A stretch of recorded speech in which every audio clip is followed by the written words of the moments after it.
you see how this confession cannot be true because I don't have lower level education. So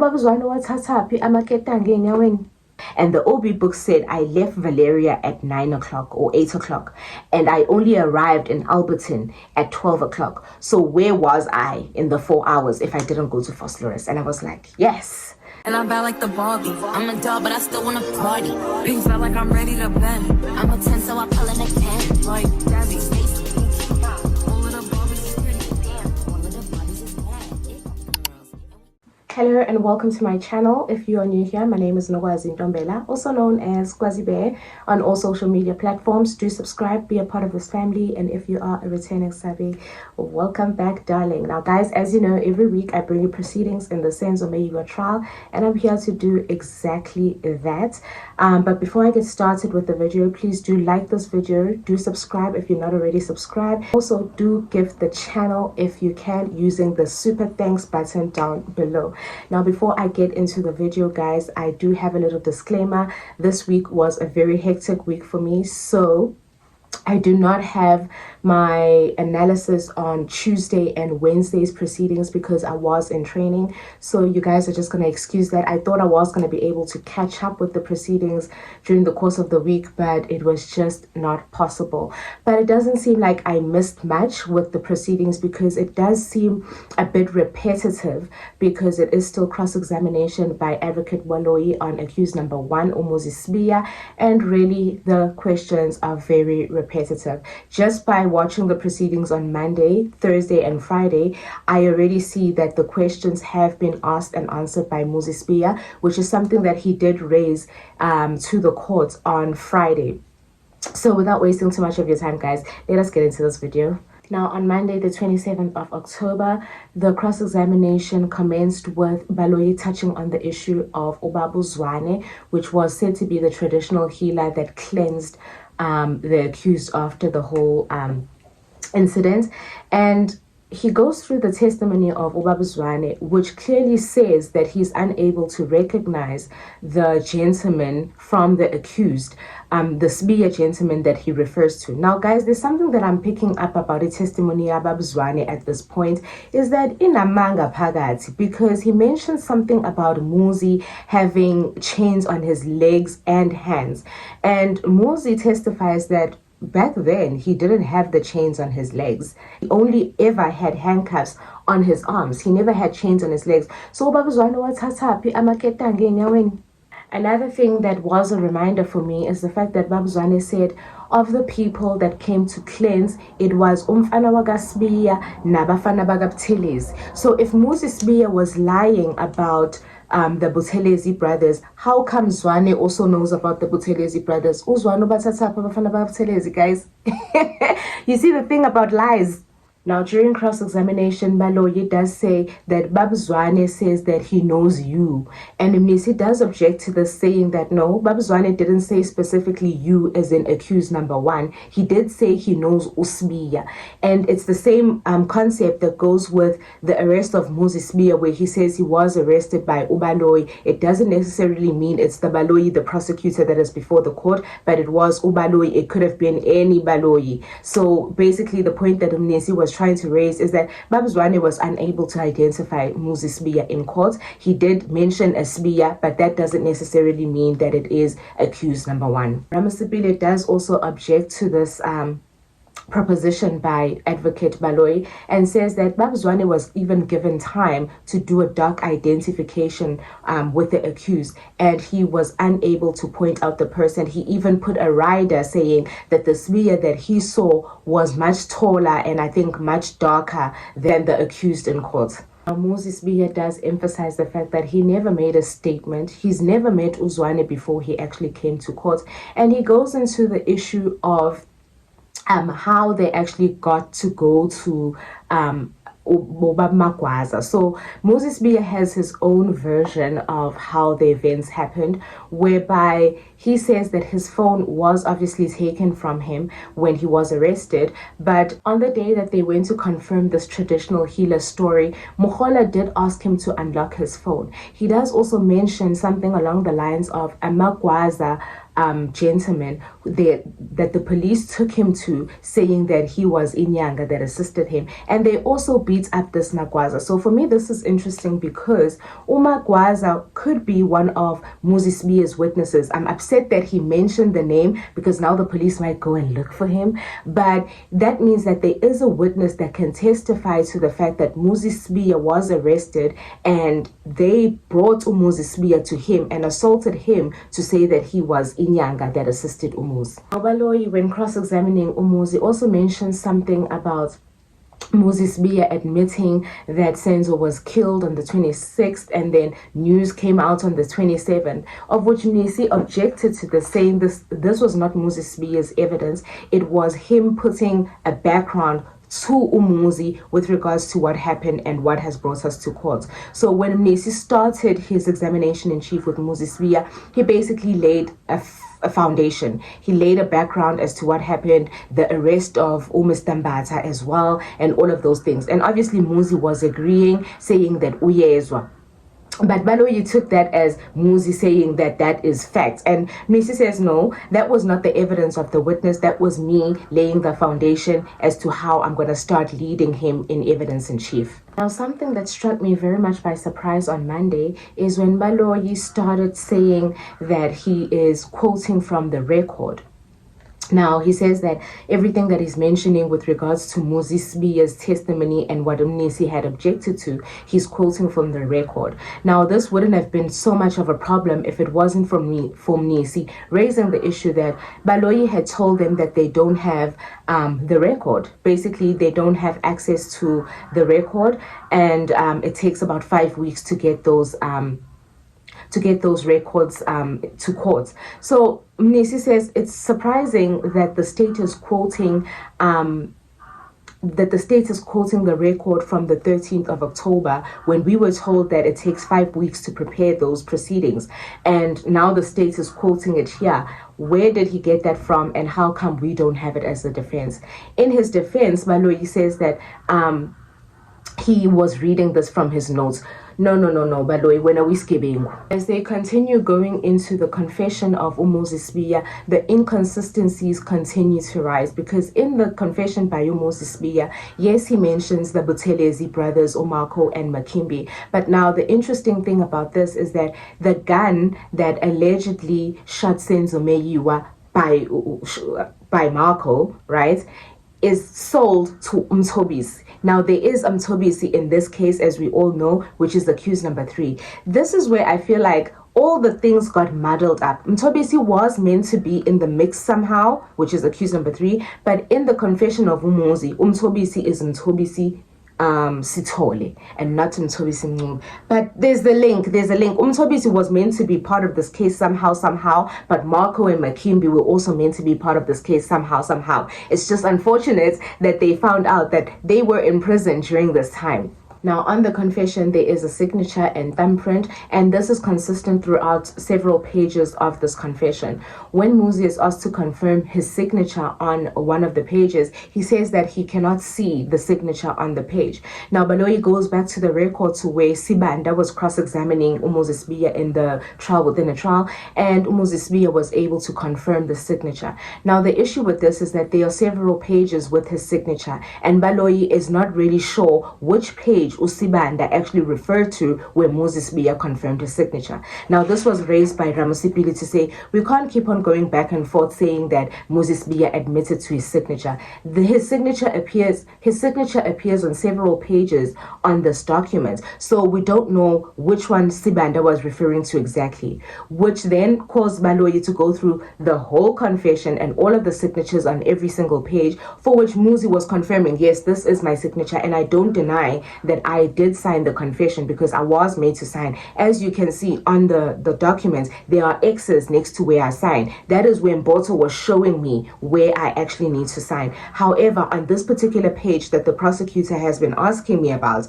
the signature is blocked because the thumbprint is on the signature. Now, Baloyi continues to go into the evidence of Marco and Makimbi and how Gininda testified that when they investigated, they found that Marco and Makimbi were arrested during the period of 2013 to about 2016 briefly, and then Marco was shot and killed by the police.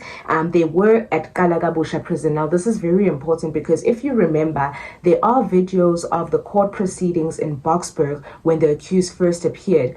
And accused number 5 does say that Lobabalo is Kebengu, because wafike Kalagabusha efuna abanye abantu with this case. Now, guys, isn't it funny how he was at Kalagabusha, where accused number 5 is, who is the mastermind of this whole thing, but he was looking for Marco and Makimbi.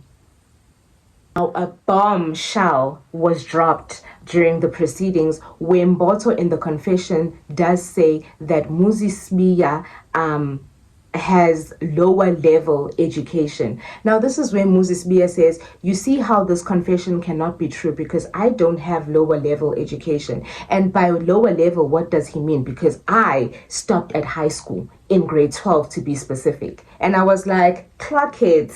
Where does he get lower level from? So they underestimated Moses Bia, saying that he's got lower level education. Now, this just proves that it couldn't have been Moses Bia that provided this information, because why would he lie about his grades? Baloyi then says this version was not put to Mboto that he is in grade 12. Muzi didn't need to tell Mboto that he's in grade 12. I mean, Mboto knows all the information and he says he got it from Muzi. Muzi didn't need to put it to Mboto, but Muzi can come with his grade 11 reports and show us that he stopped at grade 11 and, stopped at grade 12, and basically that will be the end of Mboto. But the second thing that is most important in this confession, yet again, is Moses Bia's address. Moses Bia's address on this particular confession is written 1818 Vusumuzi squatter camp, for which Moses Bia says, I don't stay in a squatter camp. And Baloyi says, no, the first portion of your address is correct. And Moses Bia says, no, I can't agree that it's correct, because if you put in Vusumuzi squatter camp, or if you put on a navigator Vusumuzi squatter camp, it will take you to somewhere completely different. And where I stay is not a squatter camp. I stay at 1818 Vusumuzi section Tembisa. And I was like, clock it, Muz. Now, Baloyi gets into the sequence of events with regards to the assault that took place on Muzi when he went to Colonel Mboto. And he says that during the trial, within a trial, or when he was led by Umnisi, Moses Biya made it seem as though Gininda was not present in the room when the assault was taking place. And Muzi said, I never said Gininda was not in the room. What I said is that I was assaulted, then Gininda went out, but when he came back with Mboto. I never said that Gininda went out and never came back. Gininda went out, and when he came back, Mboto was there. Now, Baloyi made a huge deal out of this, taking about 15 minutes going back and forth with regards to the presence of Gininda and how Muzi initially said when he got up, he saw another gentleman that he didn't know. And he says, yes, at that particular time, I was just referring to Mboto and I wasn't mentioning Gininda. But these people came back together. So when Gininda left, they came back together. And during the whole conversation with Mboto and Mboto asking him about what he knows about the death of Senzo Meyiwa, Gininda was right there in the room. And yet again, he asked about how long the interaction with Mboto took. And Muzi does say that, it could have been anything between 10 to 30 minutes. I don't really know for sure how long it was because I was not wearing a watch. Now, Baloyi says, but you say that Mboto only asked you one question about what you know about the death of Senzo Meyiwa. And Muzi said, I never said he asked me one question. I said that is the only question that I could remember. And Muzi does object to this, saying the state saying that it took 30 minutes just to ask them about what they know about the death of Senzo Meyiwa is not accurate, because the interaction in totality took 10 to 30 minutes, which means that the asking of the questions, even the ones that he doesn't remember, the signing of the pages and the thumbprint on the pages, that took 30 minutes because that is the whole interaction. Now, Moses Biya will drop bombs because on Monday he then says, when Baloyi asks him a question about his assault, and he says that Mboto's version or Gininda's version was that if Muzisbiya had been assaulted so severely by kicking and whatnot of all these police officers, then he would have arrived at Umboto in an ambulance. And Moses says, no, that's not correct, because I was assaulted. I did arrive to Umboto. I wasn't in an ambulance. And then he takes it a step further by saying, even Sibiya in Parliament says the police are very good at what they do. So they know how to beat you in a way that will not be evident to the naked eye. And they know how to plant you with evidence, because they can come, they can shoot you and say that you tried to shoot them first. Even Sibiya says that in Parliament. And the judge then stands up and says, this court will not take into consideration things of the other courts. Journey. And what I liked about the response by Umnis is that, hey, this name, Usbiya, is not an unfamiliar name in this case. Sibiya is very much part of this case, very much relevant to this case, because his name has come up more than a few times. And he was involved when Makubo, Lishabane, and Sibiya were there, and so it's not a far-fetched name. Now, the funny thing about Judge Rata is that he's saying we cannot be quoting cases in the Madlanga. It's not even Madlanga, it's ad hoc. And Moses Biya is like, agakhuluma ngeMadlanga, ukhulume eParliament. Now, the highlights of the week for me, I have to say, was this part here where he says that there is a certain document that is written and it has Moses Biya's signature. Now, this document was handwritten by Umukhola. Now, it says on the document, I, Moses Biya. Guys, I've never laughed so hard in my life. The document says, I, Moses Biya, and then whatever information, and then at the end it has Moses Biya's signature. So now Moses says, who was writing this document? And Baloyi says, well, it was Mukhola. And he says, but then how can Mukhola be writing and then I Moses Biya? Is she Moses Biya? Because I'm Moses Biya. So why is she writing on my behalf and saying I? He was genuinely confused. Guys, I never laughed so hard in my life. I see why I Moses Biya. Him Moses Biya, or he Moses Biya does this, and then Moses Biya sides. Basically, that's his understanding of how this should work. And he says, based on the fact that Mukhola is the one that says I, and then Upalu Moses Biya, I don't know no Moses Biya yini, but she could have written this document anyway. That's my point. If she can write I Moses Biya, she could have written that anyway and just made me sign. Now Baloyi makes it a point to prove that Moses Biya knows English. Now guys, I don't know why he would do this, because firstly, it doesn't matter that Moses Biya knows English. His rights still needs to be read, and he still needs to understand his rights, right? The fact that he stopped school in matric is irrelevant. The fact that his banking notifications are in English, it's irrelevant. How does this contribute to Senzo's death?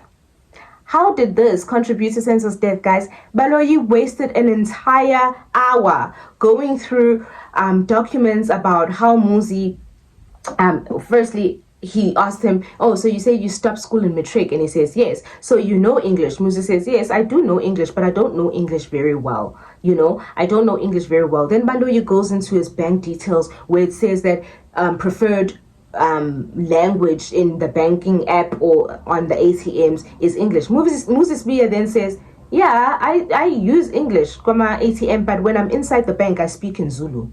When I'm inside speaking to a consultant, I speak in Zulu. Yes, when I go to the ATM, it's in English. I understand that basic English, my ATM. And yes, my notifications are in English. I understand that basic English on my notifications. But when I go consult inside the bank, I speak isiZulu. Now, Baloyi goes into the bank statement and how Moses selected English and at the end of the proceedings on Monday, the judge basically says, this person is not illiterate, right?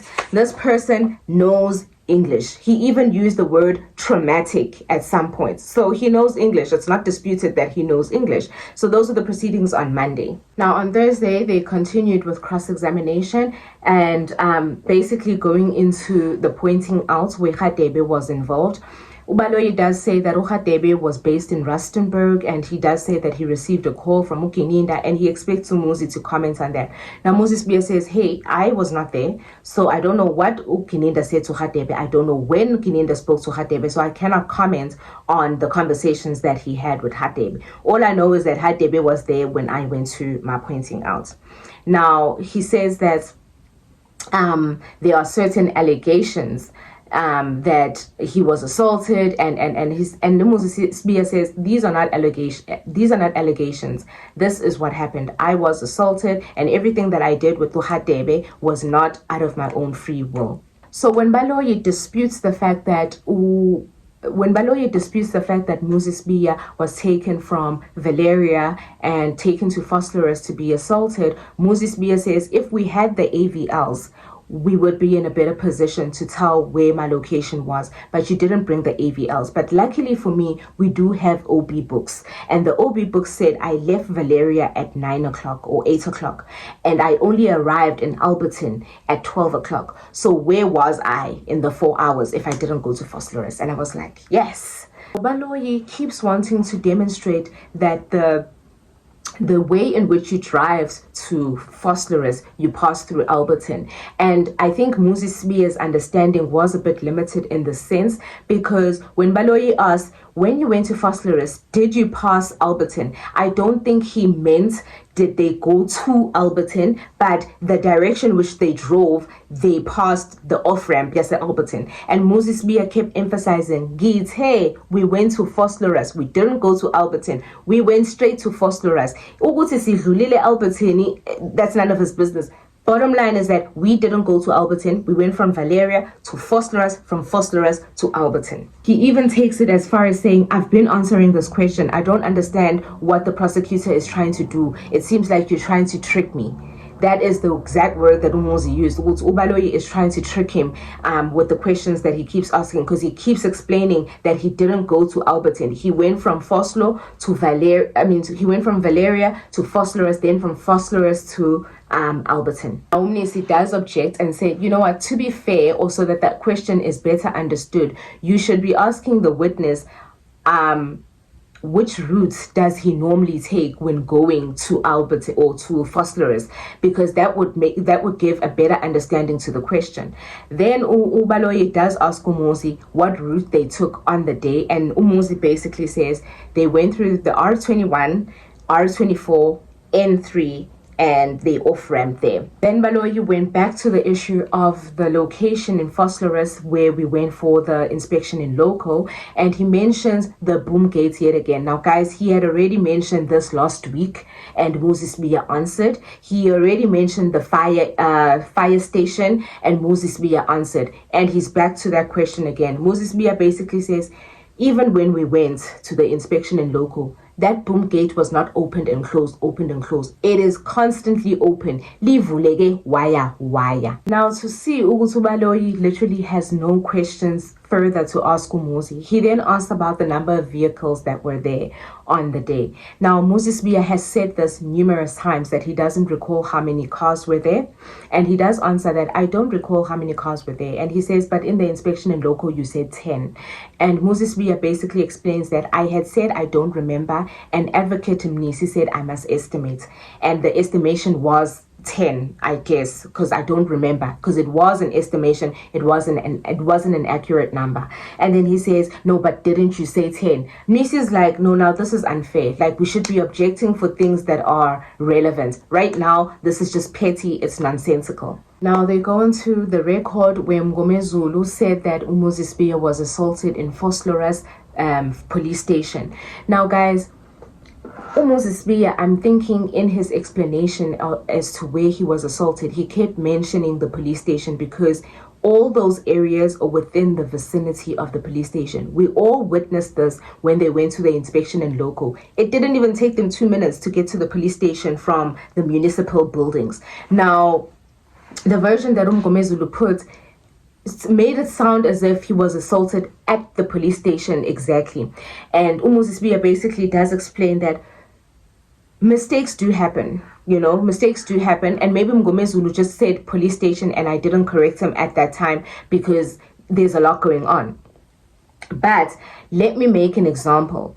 I have been called Moses on some of the documents that Ukininda has handed up, but I'm not making a big deal out of it.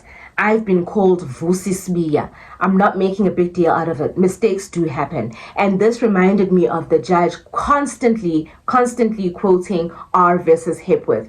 We're not here to be judging on the mistakes of the other people. Guys, let's move on. Yes, when's a mistake? Mistake. Our advocate Mnesi does object to this, and I'm so glad that he did, because he says, the context is very important when it comes to putting a proposition to a witness. Right now, you're putting the fact that Mgomezulu is talking about Phosphorus police station and I myself, when I was quoted by the state on the proceedings of a certain day, I also mentioned police station and golden spots and all that. And that is the reason why we needed to go to the inspection in loco, because we were not fully understanding what Muzisbiya was explaining to us, and we were unable to put it properly onto record. Otherwise, there wouldn't have been a need to go for an inspection in loco if he was adamant that it was at the police station. Now, because of our limited understanding of the area, we needed to go and do an inspection in loco so that we know exactly where Muzisbiya is referring to. Hence the inspection in loco, which makes sense because nobody understood what Spear was saying. Yes, they were mentioning police station, they were mentioning Golden Circle, they were mentioning municipal buildings, but where exactly was he assaulted? That's when the inspection in loco came in handy, because now we got to see what's police station la. Misspelled ila, Golden Circle ila, or Taxi ila. So this area is the same area, but where he was assaulted specifically is here at the municipal buildings. Baloyi goes back to the issue of it being broad daylight when Muzi was assaulted and people were there and there's an alcohol testing center and Muzi basically replies and says, yay, during COVID, there was no testing of alcohol because alcohol was not sold. There were no people because movement was limited during that time. So as I said, I was alone and felt like those police were the only people that were actually existing in that point in time. Now, Baloyi goes into the entry of Brigadier Kininda, where he mentions that Kininda wrote Mozisbiya on his diary, spelled Mozi Sibiya, and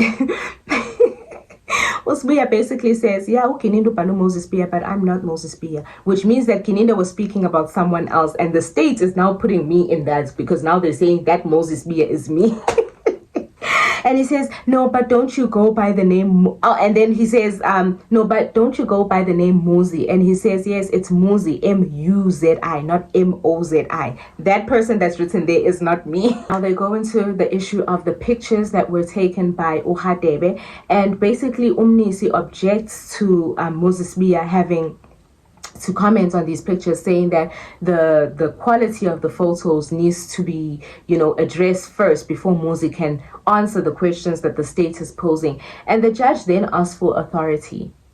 Now, since when do we ask for an authority during an objection? I was shocked. And he says, oh, so you don't have an authority? No, then I'll let that stand. Since when do we need to quote an authority when objecting? Guys, Judge Rata. And Ibnisi does then say, I have a right to object. And he says, but quoting which law? And Ibnisi says, oh, if that's how you're dealing with objections going forward, then it's fine. And Ibnisi then sits down. Judge Rata then says, Baloyi must continue. Guys, is this a fair trial? Is this a fair trial? He continues to say to Muzisbiya that certain things were not put to Colonel Hadebe or Captain Hadebe when it comes to his version. And he says, but I'm saying I was assaulted. And if I wasn't assaulted, then why did it take me 4 hours to travel from Valeria to Alberton? And I was like, good shot, Muz. We then had to adjourn on Thursday because there was a message that reached the interpreter. The judge says it was a traumatic message, so we don't know what happened with the interpreter, but we then adjourned and then continued with the proceedings on Friday. As I said, guys, repetition of questions, constantly going through the confessions and how Hadebe did the pointing out, and basically there was a point where it said that certain versions were not put to Hadebe. This was a constant repetition throughout the week that certain versions were not put to Hadebe when he was on the stand. And Muzisbiya's response to that on Friday was that, it's surprising that you're saying certain versions are not put or questions are asked in a certain way. When the defense is asking questions, the questions that they're asking are based on the testimony of the witnesses. So now you keep telling me that Mngomezulu asked this, but he was asking to get clarity from the testimony of the witness. Right now, you yourself are asking me about assault, the assault that you don't believe happened, but you are asking me questions about assault. So in the questions that you're referring me to, it was the defense asking the witnesses based on their testimonies. It's not that they're saying that that is my version.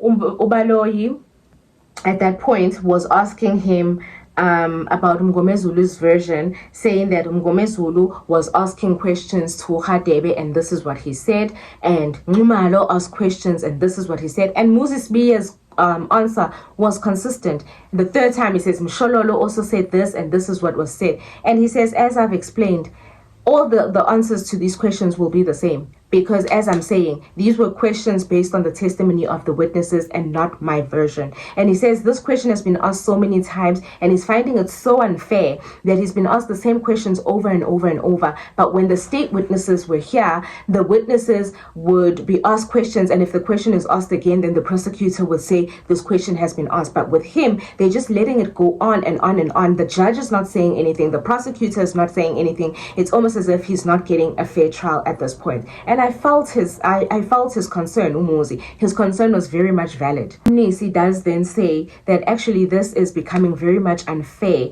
and it's almost like a circus because Moses Biya is raising a concern to the court. The court is not even addressing him or answering him. He's allowing him to debate back and forth with Baloyi, which is unprocedural.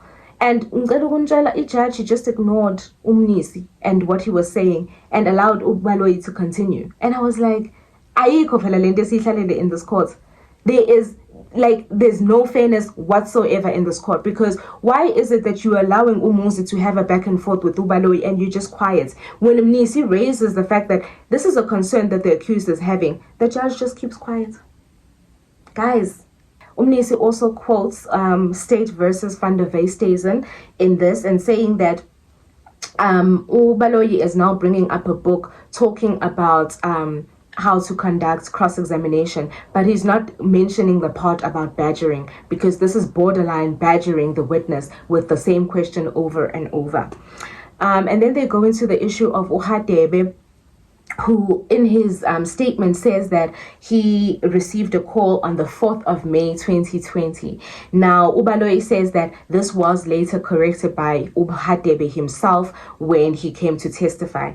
Now, when Umuzi hears this, he says, but isn't it funny how Uhadebe can come to court and correct this, but he says that he went over this document with me. If Hadebe did in fact go through this document with me, wouldn't he have corrected the dates on the same day that he made the mistake? And I was like, yes, Muzi, you're onto something. Now they go into an issue of a school where it said that Moses Biya gave an address of a school, and Moses Biya is like, no, I don't live in a school, I live at home, and that school is not Ngoza, because Baloyi kept saying it is Ngoza school, and Moses says the name of the school is Ongoza, and the school is near my hometown, basically. And then Baloyi says, then how would have Hadebe known about the school that is near your area? And he says, well, with the people that arrested me, there was intelligence. Intelligence knows everything. So they would have known where I come from. They would have known the schools near where I come from, because they are intelligence. You understand? And I was like, yeah, good for raising that, Umuz. And then he says, the school is Kwanongoma, and he's also from Kwanongoma. And Moses is like, no, that school doesn't fall under Nongoma. It falls under Mahlabatin. I also am from Mahlabatin, so I don't understand this whole thing. Now, he says that when Usbanda asked him, he says that he's from Ngoma, and Ungoma Wakona is written in pen. And Moses says, no, there's no way it's Ngoma. You can't change the name of Nangoma and say Ngoma. There's no way. It can't be Ngoma. And why is it written in pen? Now, guys, I've had the privilege of having someone actually explain the areas in KZN, that part of KZN, because I'm not familiar with it. But they do say that Lundi and Mahlabatini are pretty close together. And this is going to be an interesting fact for most people, because I found it interesting when it was addressed to me, or when it was explained to me. He says that the school Ongoma is under Mahlabatini. There's certain districts in KZN that are separating Mahlabatini and Nongoma. So basically anything Yasanongoma, Mahlabatini is Mahlabatini. But the very important part about this explanation that I was given yesterday that made me understand the reason why Umuzismiya, when he was taken home that day that he went with Abu Kinida, the police at Nongoma didn't take them, didn't escort them, is because of this very reason. Now there's a police station Nongoma, there's a police station in Mahlabatini ethiwa Iseqeza, which is the police station that Muzi mentioned he got his escorts. So Muzi says that they went Kwanongoma and they couldn't get escorts. And the reason why they couldn't get escort, guys, is because there is a police station, Yase Mahlabatini. So Nongoma police were not getting involved in Mahlabatini business. Do you understand why this is relevant? Because Uzungu says Umuzi Owase Nongoma. The confessions that Muzi made voluntarily are saying Umuzi was a Nongoma. Why would Umuzi and Uzungu say that he's from Nongoma when he's not? Do you understand why these confessions are a lie? Muzi is from Mahlabatini. He's not from Nongoma. He's from Mahlabatini. So why does his confession say he's from Nongoma? Did he lie about that as well? And if Muzi lied about his location or where he's from, that means Zungu lied too, because Zungu also says he's from Kwanongoma and not Mahlabatini. Guys, understand how deep this is. Those are basically the proceedings for the week, guys. That is a very important issue that I thought I should raise with regards to Nongoma and Mahlabatini, and the defense needs to press on this with a re-examination Gasibiya, because it was brought up, so that we can have an explanation of this Nongoma situation and clear it up before Umuzi gets off the stand. Another thing that they touched on was basically the issue of TRT police that were involved, where Umuzi says TRT was there during his pointing out. They didn't do any of the assault, but they were definitely there intimidating him with guns, etc. Those were the proceedings basically of the day. But another interesting thing on the day was the issue of the photos that were taken of Umuzi. Umuzi Sbiya says that when he went with Colonel Hadebe, he doesn't deny that photos were taken, but he does say that photos were only taken once. So he only was asked to take off his clothes and everything once, which means that after the pointing out, Muzi Sbiya was not photographed. I would love to know the metadata on the photos, because if Muzi Sbiya says photos were only taken once, we need the dates and the timestamps on those photos so that we can see when were all those photos taken. Those are the proceedings for the week. I'm very sorry that I didn't have Tuesday and Wednesday's proceedings, but I hope that you guys enjoyed this video, and I will see you next week. Bye.